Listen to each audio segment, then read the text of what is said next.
Welcome to the Men of Fauna podcast. My name is Corey, your host. I've got Barney and Sam again, two legends. Hello, hello. Hello. And we're re-recording a podcast episode. Sorry, guys, it's my fault. We're going to re-recording this podcast episode, and we are just going to be talking about lockdown and the effects it had on their lives. And hopefully, we don't go on a second lockdown. But if we did, then what are the coping strategies? What they've done in terms of their lockdown, and to a certain extent, we're all living in some sort of personal lockdown. So even though we're not in a lockdown, if you do experience something that is feels like a lockdown, then what are the coping strategies that they've brought into their lives? And we're just going to explore those different different things that we did in terms of our lockdown. So I'll start off with you guys, and welcome to the podcast again. Thank you very much. Yeah, no, thank you. And I think so. Before we started off discussing, but both of us at least. I mean, I was doing full time. I was Barney. If you weren't doing full time at Waitrose, you must have been close to doing full time hours, weren't you? It was I stayed mainly on my my shift pattern, but I did do it. We had to come in a bit more. But we both worked all the way through. Pretty much. When did it start? When was it? It was sort of March time, wasn't it? Really well. That was obviously when they started imposing the lockdown restriction, which seems both ages ago, and like also not that long ago. No, just because it's sort of flown by. Because it's still this year. It's almost going to be a whole year coming up very soon. It's going to be a whole year in a few months of lockdown. Of living, but of pandemic related stuff. What you said that was interesting was that you were just about to finish college at the same time as well. So I was. Yeah. So leading up to that, you were working in college, and what was that like for you? With everything going on. Well, initially for me it was quite exciting because I obviously, although I probably shouldn't feel this way, I was. We were all quite excited to finish, and the idea of it. School school's out. You get time off before the real reality of what this meant, what a lockdown meant, and obviously none of us knew what that really, what it would entail. No, not at all. So we were all quite excited initially, but I ended up, we all ended up missing out on the final weeks of our course. I was saying to my college friends that I don't remember the last day we had at all. I don't remember it. It was just a slow... Because it fizzled out, didn't it? It really did, because there was no final day where we just said, right, that's it, see you later, off you go. Well, there must have been, but there was always a potential, like on a snow day where you go home and then you just get an email in the morning saying, don't come in, please, it's too snowy, or, just whatever else. That's basically what it was like. Yeah. So, and that was it, 3 months early, and then working from home, which was awful. I really didn't like that. No one got any work done. We weren't able to talk to, tutor. It was just really rubbish in that sense. So that was a big part of it for me, along with work. Yeah. Which was very, when you realise what you were doing and what you were being portrayed as, in a good way. So when you were being, called these various titles because of the job you had. What titles you ended up? You ended up with OBE or something after this, Barney. What's it? No. It was just like the like being a key worker. But what was it you described it as, the fourth emergency service? I think we'd been described as the fourth emergency service at some point, which was quite cool. But that kind of, not responsibility, but having that behind you really helped. Yeah, definitely. And I think for me, actually, work, talking of work, it really did help. And it actually kept me quite... Although, obviously, you saw the effects of how things changed and how they progressed, because obviously the various restrictions we had in place as they slowly went through that, it was actually quite nice to sort of have that normality, even with those sort of slight changes throughout the process. Yeah. However, it was just nice to have that regularity, especially when you're seeing people being furloughed and people being out of work. These kinds of, to have that sort of regularity and that sort of schedule, and that, at least for me anyway, that was really, really helpful to have that structure about my life when the world was, flipped up on its head, spinning around and side to side a million different ways and different times. So for me, work was crucial, and and actually coming out of it now, we're still amongst the pandemic, and it's still very much going on. However, even already, I feel sort of a renewed appreciation, not just for work, but other things as well, but for work particularly, because for me, I'd sort of turn up, get my money, go home, perhaps be a bit miserable about it. Actually, I find even now already, I enjoy it so much more. There's such a sort of renewed appreciation, that sort of security that it gives, but also as well, just the job itself, that sort of human interaction that a lot of people would have missed out on, whether they're at home through, working from home, or they just can't go out because they have to self-isolate, these kinds of things. So for me, actually, it's a real blessing, and sort of taking that forward to, other aspects of life, just like so many other things, I'll just appreciate so much more now that I've had that experience. But it definitely was strange though with work. I know Barney, definitely weird, yeah. Barney would have, like, especially at the first, when you sort of initially had the panic buying with the loo rolls. Yeah, the loo rolls. And the case, they'd initially put in, you just didn't have to wear masks, but keep 2 meters social distance at all times. So that for me was strange. The vast majority, obviously, of customers, and Barney has a different experience of this because he's a delivery driver, but for me, mostly being in store, you'd have most customers just being really respectful of that, having a bubble around you, realizing that you're working hard. But then also as well, you would get people that just couldn't wait 5 seconds and just completely invade on your space, not knowing obviously myself not wearing a mask. It wasn't the guidance at the time. Perhaps in hindsight, I should have been. Maybe I played more of a role in this pandemic than I should have done if I really want to question myself and my own actions. However, those instances where people would just literally invade on my space, it made me feel really quite uncomfortable. I'm quite lucky in the sense that there's not really anyone immediately around me that's vulnerable. However, they don't know that. It could be I could be going home to my mum, who has whatever condition that predisposes her to COVID being a potentially life-threatening thing. So you saw both sides of it. It was really weird to see this new form of society literally start, because I think we all knew that there was this going to be a new way of living, and seeing it first happen and seeing everything being worked out. So because I think there was always an idea that this wouldn't go away for a long time, like 2-3 years maybe, and it's looking more like it will be 1 or 2 years. It could be it genuinely could be forever. Yeah, exactly. Where we have to at least live differently to how which we were living before. Mm-hmm. I'd imagine probably quite a lot of people, vulnerable people, will just be wearing masks non-stop. Just that's what they'll have to be. Yeah. And in any case, it probably makes sense anyway to be doing that. If you bear in mind, like seasonal flus, that can be life-threatening for some people. So actually, I think it's actually coming out of this could be a positive in terms of things like that, where people are taking these sort of respiratory illnesses a lot more seriously, and it's obviously a lot more normalised now for people to be wearing masks. In fact, it's law to be wearing masks. A good change in lifestyle, which is good that it's come out of it. But seeing all of that happen initially was really weird, because there were things that not that society broke down, but it did a little bit. The way that everything, people really weren't sure of what was going to happen, and seeing the kind of raw edge of how people really were, like you were saying, of people coming up to you, literally not fighting, but just completely disregarding what it is. Yeah, to what they need. In any case, you shouldn't be. Like that bothers me normally anyway, because I think this is my personal space. Like, please don't come into it. If you say excuse me, I'm yours, I will do anything. I will bend over backwards for you. If you just say excuse me, those magic 2 words. However, some people just, I don't know whether it's lack of manners or just I don't know. Entitlement. Yeah, I think it's that. Yeah, it is difficult, maybe, but also as well, you might entertain the fact that some people don't necessarily understand social cues and social settings. So you can also be sympathetic from that side of things. However, my sense is that for the majority of people, it is a case of an entitlement, or part of it is just people generally fall one side of the fence. You live life either in a positive way, so your glass half full or half empty type person.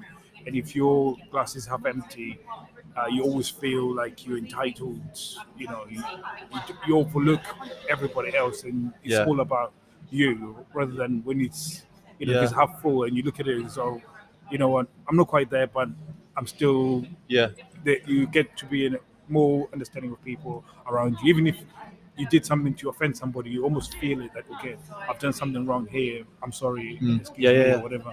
So I think generally it comes down to that people live in that low vibration sort of type living, you know. Just extending that analogy further, I think, yeah, so equally you have that individual perception of, is the glass half full or half empty? Yeah. I think as well, actually go on that point of, you then have people who might be seeing theirs as half full or half empty. That doesn't really come into it so much. Yeah. But they'll also see someone else's next to them is half full or half empty, and they'll tip a little bit of that out. So almost, and then they gain satisfaction from that process, rather than just going, either being happy for someone having either more or less than them or whatever, Yeah. or, you know, potentially the other way where they add to that.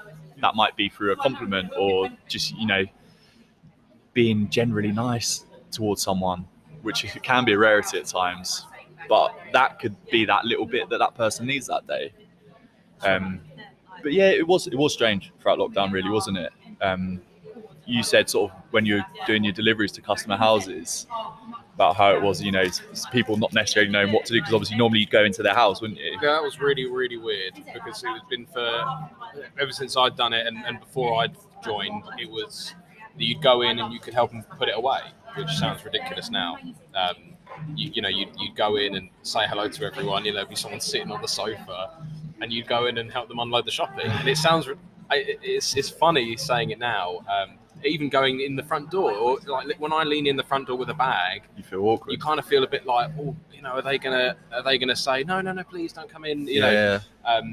Or if they try and pick up the crate and take it inside, I have to go, oh no, I'm really sorry, you're not allowed to take it in. And changing, because if they haven't had a delivery for a little while, that might be the last time they remember doing it. So changing how you have to be with people has definitely been a big thing for me, because there's been so many. Well, being in the position that drivers are in, on literally going to customers' houses that may have the virus, maybe isolating. Also, you bear in mind those pretty. There's an adverse selection of the people that are getting high customer homes, because we have priority slots for elderly and vulnerable people. It's actually probably a fair larger proportion of the population at large are individuals who may be vulnerable or may be predisposed to these things. So actually you probably come into contact with quite a lot. Yeah, definitely. So it was a bit of responsibility, knowing that you would be delivering to someone that may be much more vulnerable than, you know, your lay person. You'd never know, you would never know. So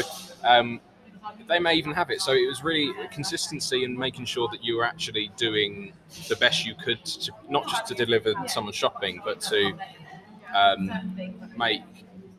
be a good human on the other side. So dealing with them in a way that they might not have seen someone for months. They might not have seen anyone for for weeks. And I did have elderly customers that were on their own that they hadn't seen, not even like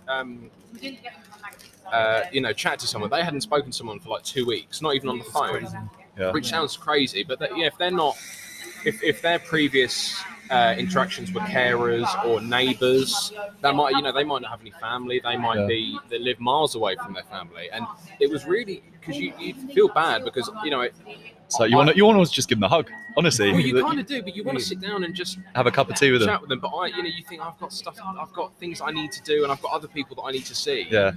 And I felt you did really think that it's just really crazy that this person has not. I'm the first person this person has spoken to, and all I've done is dumped bags at their front door. Yeah, and you try your best, but when you're doing it all day, every day, the way you painted it. Take your bags. Literally, knock down Ginger, just like leave your bags. It was a bit like that, because you have to jump back, don't you? You do. You have to stand back. So that was all. When you saw that side of it, that was quite surreal, I'll say, because it was just you would never expect that. It just seeing that, like I was saying before, seeing the society in this way, that this is pretty like raw. This is something you'd read. This isn't a. Well, I think for me, it's just like, it makes me realise how fragile life is, and how sort of apparent death is. That's the crux of it, really, isn't it? Crazy. I think that's one of the things. I did an episode recently, and I actually did mention, I tend not to go too morbid, but actually I was speaking to a listener, and I don't remember which episode it was, but I actually said you are gonna. Yeah, so it was this gentleman. He likes wearing dresses and heels, and online people were just destroying him because of the fact that he chosen, because he's a married man who's chosen to look, wear dress and heels, and you would think with us being able to accept, most people accepting that there's transgender and there's people that cross-dressing and stuff. So they were so mean, and I'm thinking to myself, this guy is probably living the better life than most of us, because he's actually living the way he wants. That's and who he he's is. Happy, and I was thinking to myself, we live so much of our life wanting to impress other people, and life is so fragile for you to be living for other people instead of living for yourself. And it's so fragile, and that's one of the main things that I can take away from COVID. That whether you're living 100 years or less, there's some point you are going to die, and if you've lived 100 years, someone else's life, then it's just a pointless life. It's a complete waste. Just on that point, like that actually, that's something I've taken out of the whole COVID thing as well. Of like, you don't know what it is that keeps someone happy. That could be that person. That's their way of expressing themselves. And if it doesn't impinge on anything you're doing or anyone else is doing, even if it makes you feel like a little bit uncomfortable because you've never seen that before, maybe. However, does that then give you the right to then abuse this person or to slate them? Absolutely not. Just let them have their peace. That could be the thing that's keeping them alive, believe it or not. Like that, it could be as serious as that. I think that could be their thing. One of the things, that's what I was trying to put out there, that I think some guys feel uncomfortable. I think all the lady friends that I showed, they were jealous of his bum. I was jealous of his physique. He looked physically fit. Obviously, he was wearing dresses and stuff. And if you've not resolved your sexual feelings in terms of gay and you feel straight, conflicted. You feel conflicted, and that's why they come up with a negative.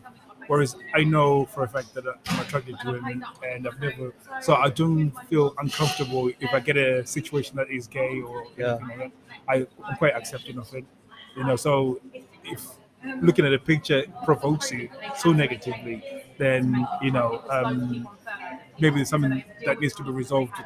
They don't know how to handle it. But I think it doesn't necessarily even have to just relate to your sexuality. I think if you haven't found, or at least as close to your own inner peace, then things like that will bother you, because your whole life is a source of conflict, because you'll see things that just don't sit with you and you don't know why, and it's easier to blame others. Just look inwards. Guarantee that's where you find the answer. It's something that's in your life that isn't going well for you or isn't going right, and you start to take accountability for that. So not only does it detract from you just looking at others as the source of your problems, also as well you then start to work on them, so you have less problems to blame people on, and then you end up happy. That's all it is. It's funny. So in terms of coping strategies, like when you felt down, because most people during the lockdown and stuff like that, they had their own personal lockdowns happening. So what was your ways of coping with the whole thing? This is Barney and his bone. Barney and his bone. That's what I was mouthing to. You've left your job after work and everything else, and you're by yourself now, and you're doing your thing, still communicating with people on social media. But in terms of coping, what were you doing, and how did you cope with that? I didn't cope. No, I'm joking. I don't know. Work on its own, like Sam said, was a big part of it, which I know doesn't help everyone, because lots of people were just at home. Out of work. And I can't speak for that, because I had a couple of friends that were furloughed, and I was initially jealous, because I thought, you know what, I was really done with this. There's a genuine danger here. I'd love to be at home furloughed, playing games or whatever. And I was looking at them eventually, and they were going mad, like really going mad. And I had no, it was easy for me to say, I'd rather be furloughed, because initially, who wouldn't rather be furloughed? If all you're doing anyway is just, work in a supermarket like I was, it's quite easy just to go, I'd rather be at home and getting paid. But seeing the people that couldn't go out, how desperate they were just to go back to work, that helped. It sounds crazy, but that helped me get through, knowing how desperate people were for work. But then I don't know, strategies. Like, so you talked about tinkering with your car and stuff. This is and what how this is what I was saying bones to you, because you Oh, yeah, like yeah, before yeah. like the podcast that deleted, Barney was like he was like Yeah. a dog with a bone. Well, You had to have something. You it's had to have always a bone, something. Yeah. So my bone. that- So I think it's. I said this before, didn't I? About having something that you can try and home in on and have as a base camp, basically. So something that no matter what you can try and focus on. If you're feeling rough one day, if you have a bad day at work or something, or if you've just been told something you don't want to hear, or if, you're just not in a good mood, and something that you can snap to and ignore and think about something that makes you happy. So mine was like my car that I was really excited to get, and even thinking about buying a new car before that. If ever I had a rough day, or I was late to all my drops or whatever, and you just think, oh no, but I can go home and look at look at cars that I might want to get, or I'm going to go home and play on Xbox with my friends. And so it's something as easy as that to normalise yourself with and make as consistent as you can, which is important. Keeping it consistent is important, so it's always going to be there. It has to be accessible as well, I And guess. it has to be accessible. So for people that might not have something like that say, oh no, I don't have anything that I'm interested in, I don't like doing that, I don't have a hobby, there will be something, because you can always find something that makes you mildly happy. I mentioned before about like family, which sounds like I hate my family, but I don't. And if you know that you're going home that night and you can go and sit on the settee with your family and watch telly, and you're happy with that, that's something that you can easily focus on, and it will allow you to ignore any bad things in the situation and just think, yeah, that's bad, but later on I get to go home and watch telly with my family. Your comfort blanket, isn't it? It is, yeah. And not having those escape routes of there is something good happening helps me get through anything that I need to get through. Yeah. Because knowing that there is a good thing coming up, and being excited to do things, and this is what I'm saying, even the smallest things, you can still be excited to do them because you enjoy it, or because that when you're doing that thing, you'll be happy. So knowing, I'm kind of going on a bit. No, I'm following you. I'm following you. Knowing that that's there is a massive help for me. Yeah. And finding various. So not just again, I mentioned my car. That's a big one. That's always something that I enjoy. But say I just had a really bad day driving, I might not want to go home and drive. Your car's going to be the last thing you want to. Exactly. I don't want to do it. So then having another category. So let's say, like I said, like Xbox with my friends. That's another one. But then say like, oh, my Xbox broke, or I didn't want to, my internet was down, or I just had a rubbish day on it yesterday with them. Then you've got to think of another thing, and it will get smaller and smaller. Literally, I don't know how small I'd go, but literally, like, I could go home and clean my shoes. Yeah, I'd like to do that. Just feel great about that. Yeah, and maybe that's just me. No one was. No, I like that. It makes sense because we're built. If we didn't have that, and you as human beings of naturally wanting to set a goal and then accomplish it, we would never be here where we are today. So, and I think usually when you get into a place where you can't do anything, and because you're not accomplishing and doing those things, then that's where you sort of spiral out of control, and you spiral down instead of spiraling up. So those little mini sort of things that look meaningless are more important than just not doing anything. They're like your anchor point. That's right. Yeah. Because you would have invested in them because you were interested in them, and then that kind of it keeps you a bit. I don't want to say get too spiritual, but it keeps you grounded a little bit, because it does. It's good. It's something that you can always go back to, and that is on its own is enough to keep you level. That's my point. I'd suggest just finding something that you can consistently enjoy, And the simpler the better. and the simpler the better, because there's less chance of things preventing you from enjoying it. There's more opportunity for you to have it. I don't know if it's it's such a. I don't know, Sam. Do you have anything that you would? In fact, no, I do know. Yeah, your dog. I do know. Yeah. So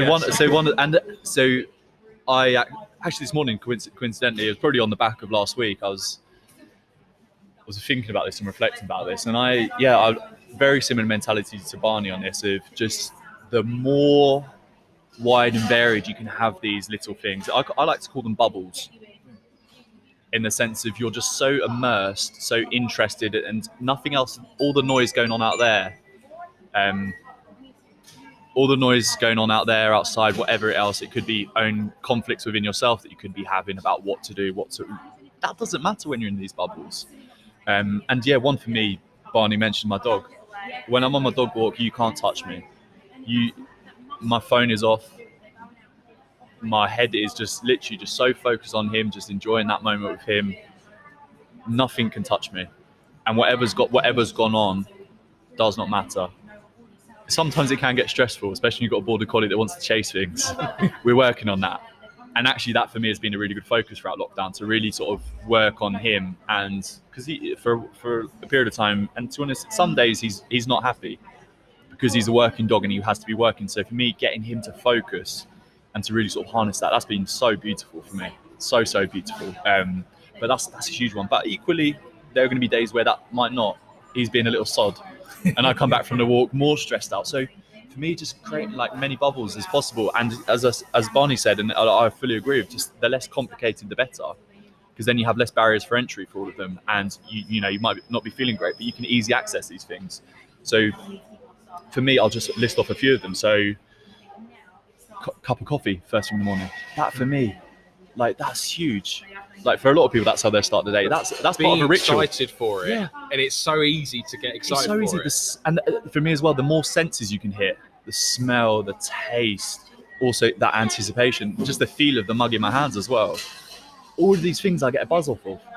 A lot of people might not even realise that as well. It's just part of their habit, and they just do it, but not really consciously realising why. That one for me is so coffee, dog walk, gym. I'm itching to go. I haven't been today, so I'm like on edge because I haven't done it. Going for a walk, either with the dog or without the dog. Reading, all these things. I'm at least going to be able to do one of them. Whatever else is going on, I could sit. Weather's not great, so I sit and read a book. But equally as well, I just think my way of perceived, and as well the habit of the first thing in the morning, I'll have cod liver oil with a bit of Manuka honey and apple cider vinegar every single morning. Ugh. It's not very nice, I promise you. But Why are you excited for that? I don't know. I'm weird. But for me, I perceive them as sort of small investments in yourself. It is. And that's what it is. And it's almost actually through doing that, they're not who you are. However, it's the message you're sending yourself that I'm important, I'm worth doing these things. Right. I think that's the key. We good on time? Yeah, we're good on time, but I was wondering whether we should continue with this conversation or switch topic. New one. So continue. No, I think another one. Yeah, we're doing that. I think we've covered most bases, so, really. Yeah, we're going to end it over here then.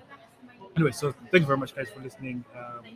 I've had Sam and Barney. They've given us some insights on different things and different strategies of how they've handled COVID.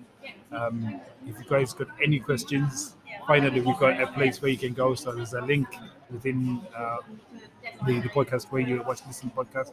If you follow that link, it's going to take you to a page where you can ask anything, and it's going to be related anything. to you can ask anything, and you don't have to put in any of your details. So nobody even knows who you are. You can ask anything. That way, it's completely anonymous. So I'm really happy to be doing that for you guys, so that we can get more content to you that is relevant to you guys. So thank you very much for listening, guys. If you're interested, you can join the Men of Honor podcast and Men of Honor Facebook group in order to learn more of this stuff. So thank you very much for listening, and hopefully see you soon.